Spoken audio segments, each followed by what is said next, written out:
हे जे एक विधान जर मनसैनिकांनी मनावर घेतलं असतं तर म्हणजे दुबार मतदार जर सापडला तर त्याला आधी त्याचं कानपाट फोडून काढा, मग पोलिसांकडे द्या. तर उभाटा सेनेच्या किशोरीताईंना उगाचच प्रसाद मिळाला असता का?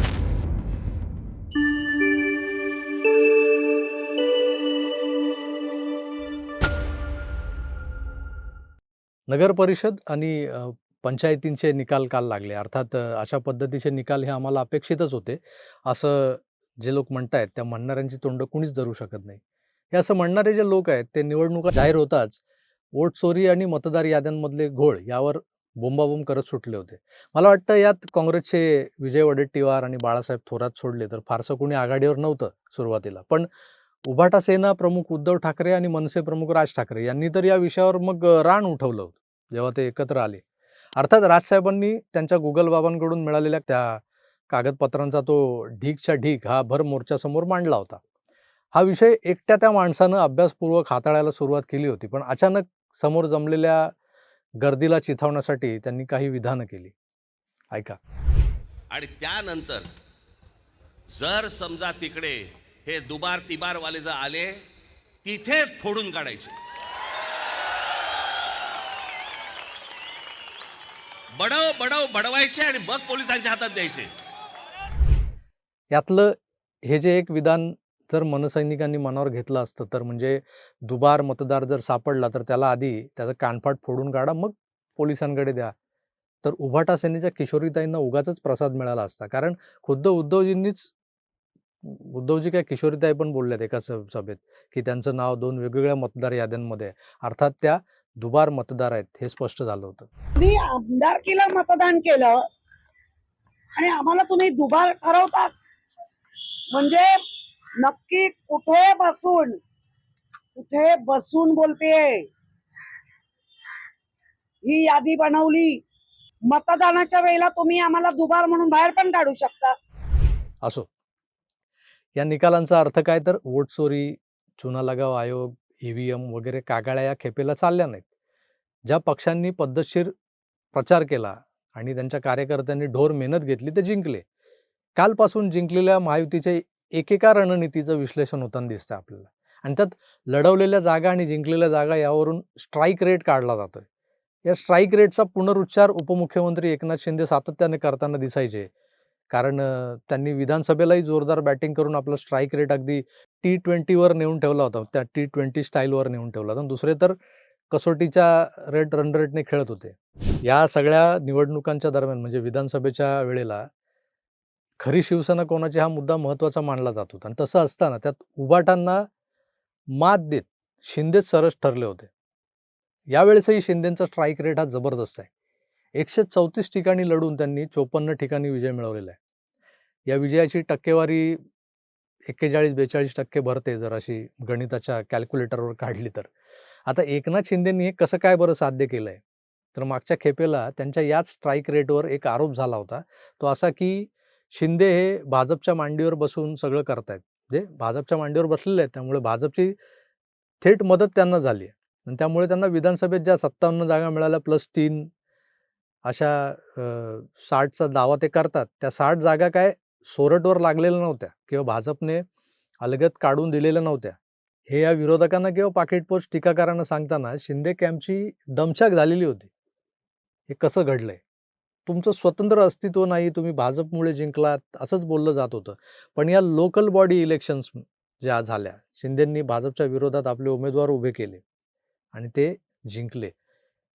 त्यांना यावेळेस मिळालेलं यश हे विधानसभेच्या यशापेक्षा खास आहे, कारण त्यांनी विधानसभेला केलेली ढोर मेहनत झाकोळली गेली होती भाजपच्या लेबलखाली. खरं तर एकनाथ शिंदे त्यावेळेला मुख्यमंत्री होते महाराष्ट्राचे, त्यामुळे निवडणुकीत महायुतीचा चेहरा होते. त्यांच्या चेहऱ्यावर निवडणूक लढवली गेली होती. राज्याचे सीएम होते. लाडक्या बहिणींचे भाई होते. सवलतीच्या दरात एसटी प्रवास करणाऱ्या महिलांचे बंधू तर ज्येष्ठांसाठी आधार होते. विधानसभेलाही त्यांनी दिवस-रात्र प्रचार सभा, दौरे, बैठका यावर जोर दिला होता. असेही ते 16-16, 17-17 तास काम करतात, असं दिसून येतं.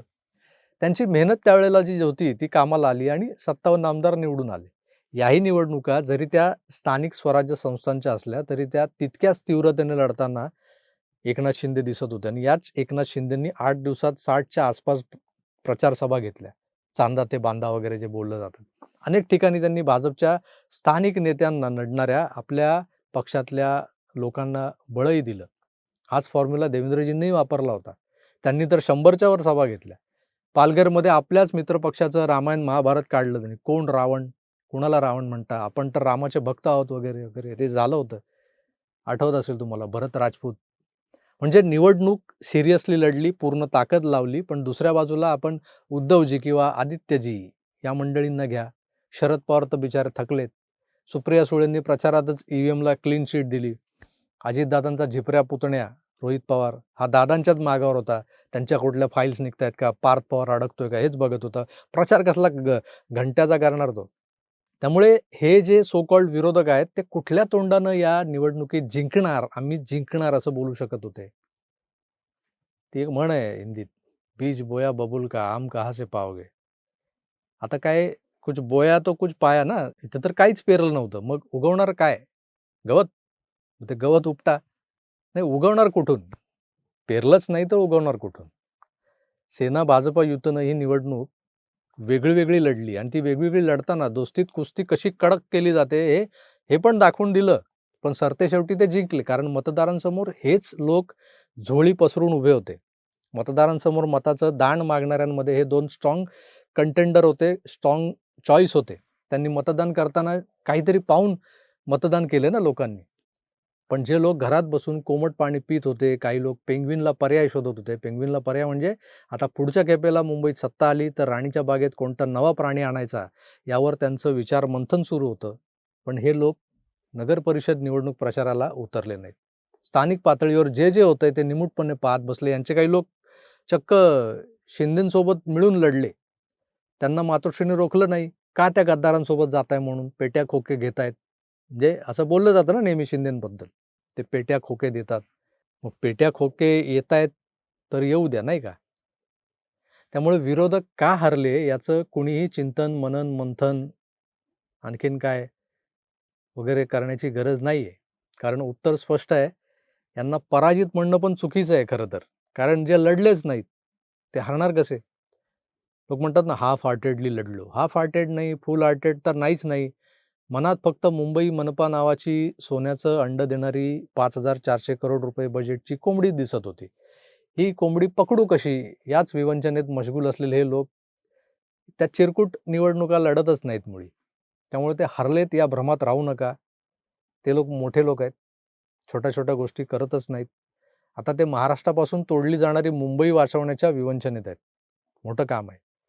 मुंबईतून बाहेर फेकला गेलेला जो मराठी माणूस आहे, त्या मराठी माणसाच्या थडग्यावर उभ्या राहिलेल्या गुजराती, मारवाडी, जैनांच्या टॉवर्समध्ये भागीदारी मिळवण्यासाठी उरल्या-सुरल्या मराठी माणसाला भावनिक करण्यात मशगूल आहेत. कुठले मुद्दे आणायचे? शिंदे फडणवीसांच्या अंगावर भलेही विजयाचा गुलाल असेल, पण यांच्या चेहऱ्यावर या पराजयाचा मलाल अजिबात दिसत नाहीये. कारण हे हरलेच नाहीत. हरलेच नाहीत कारण ते लढलेच नाहीत. त्यामुळे जिंकलेल्या राजकीय पक्षांच्या कार्यकर्त्यांना एक नम्र विनंती, आमचे साहेब मुळी लढलेच नव्हते. त्यामुळे हरण्याचा विषयच नाही. त्यांना उगीच हरले असं म्हणू नका. नाहीतर ते एकच टोमणा फेकून मारतील, जो तुम्हाला झेपायचा नाही. काय समजली हो? समजली हो ना? समजली हो? त्यांनी लाईक करा, शेअर करा, सबस्क्राईब करा. मी तुर्तास इथेच थांबतो. पुन्हा भेटूच. तोवर आपली काळजी घ्या आणि पाहत राहा आपलं आवडतं YouTube चॅनल आकार DG9. धन्यवाद. नमस्कार.